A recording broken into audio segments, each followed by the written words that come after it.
कहते हैं कि एक लड़की की शादी सिर्फ एक रिश्ता नहीं होता, वो एक पूरी दुनिया छोड़कर एक नई दुनिया बसाने का सफ़र होता है। वो अपना घर छोड़ देती है, अपना बचपन छोड़ देती है, अपनी माँ की आंचल, अपने पिता का साया, अपने भाई बहनों की हंसी, अपना कमरा, अपनी पहचान, और बदले में सिर्फ एक चीज़ चाहती है, वो होता है ससुराल में मिलने वाला अपनापन। लेकिन हर कहानी इतनी खूबसूरत नहीं होती। जब कोई लड़की दुल्हन बनकर पहली दफ़ा ससुराल में कदम रखती है तो उसके लिए नई शुरुआत या नई परीक्षा होती है। आंखों में न जाने कितने सपने सजे हुए होते हैं। बहुत सारे सपनों के साथ वो ज़िंदगी का शुरुआत करना चाहती है,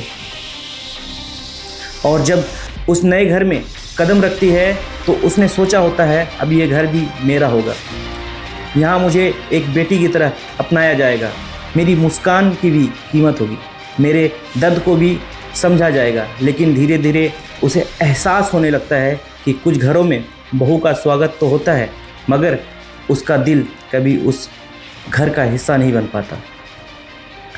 और ना जाने कितनी सेक्रीफाइस और ना जाने कितनी त्याग देनी होती है।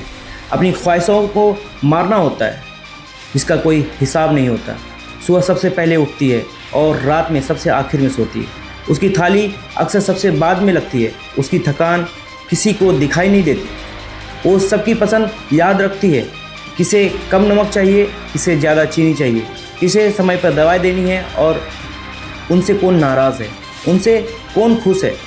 परिवार के सदस्य के बारे में उसे हर एक बात पता होता है, उसे सब याद रहता है, लेकिन किसी को ये याद नहीं रहता कि उसकी पसंद क्या है, उसे क्या अच्छा लगता है, या आज वो मुस्कुराई भी थी या नहीं।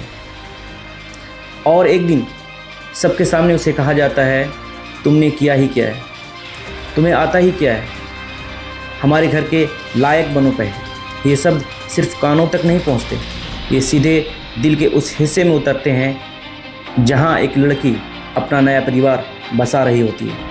उस पल उसे अपने काम का नहीं, अपने होने का अपमान महसूस होता है। हर बात पे जलील करना, हर बात पर उसे ही दोष दिया जाता है। अगर घर में सन्नाटा है तो वजह वो, अगर कोई नाराज़ है तो वजह वो, अगर कुछ गलत हुआ तो वजह भी वही होती। धीरे धीरे वो अपनी सफाई देनी छोड़ देती है, क्योंकि जब फैसले पहले ही हो चुके हो तो सच बोलने का भी क्या फ़ायदा।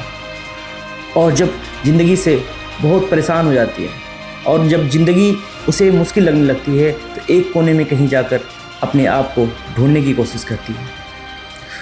वो बहुत चुप रहने लगती है, लेकिन किसी ने ये नहीं पूछा कि उसकी खामोशी की वजह क्या है। हर रात अपने आंसू तकिया में छुपा देती है ताकि सुबह फिर से मुस्कुराकर सबके सामने खड़ी हो सके, क्योंकि उसे बचपन में सिखाया जाता है कि बेटियां अपना दर्द अपने साथ लेकर जाती है, और जब उदास होती है तो मायका याद आता है, आंसू आंखों में भरा होता है, और फिर अपनों को याद करती है।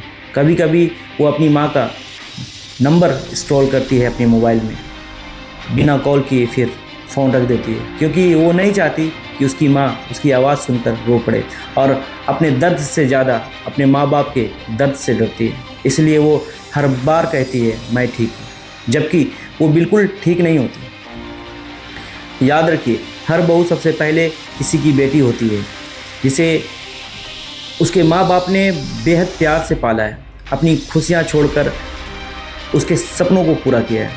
वो जब आपके घर आती है तो अपने साथ सिर्फ सामान नहीं लाती, वो अपना भरोसा लाती है, अपनी उम्मीदें लाती है, अपना पूरा भविष्य लेकर आती है।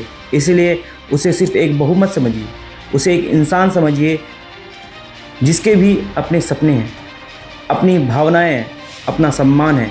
उसे वही इज्जत दीजिए जिसकी वह हकदार है। उसे वही सम्मान दीजिए जो आप अपनी बेटी के लिए, अपनी बहनों के लिए सोच के रखते हैं, क्योंकि सम्मान देने से कोई छोटा नहीं होता, लेकिन सम्मान छीन लेने से कई ज़िंदगी भीतर ही भीतर टूट जाती है। याद रखिए, घर ईंट सीमेंट और टाइल्स और चमकदार कलर से नहीं बनता। घर एक दूसरे की इज्जत, मोहब्बत और अपनापन से बनता है। जिस दिन हर बहू को बेटी की तरह सम्मान मिलेगा, उस दिन शायद किसी बेटी की विदाई डर के साथ नहीं, सिर्फ उम्मीद के साथ होगी, क्योंकि हर लड़की सम्मान, प्यार और इज्जत की हकदार होती है। उसे उतना ही सम्मान दीजिए कि उसे कभी ये महसूस ना हो कि उसने अपना घर खो दिया है, बल्कि उसे लगे कि उसे एक और घर मिल गया है।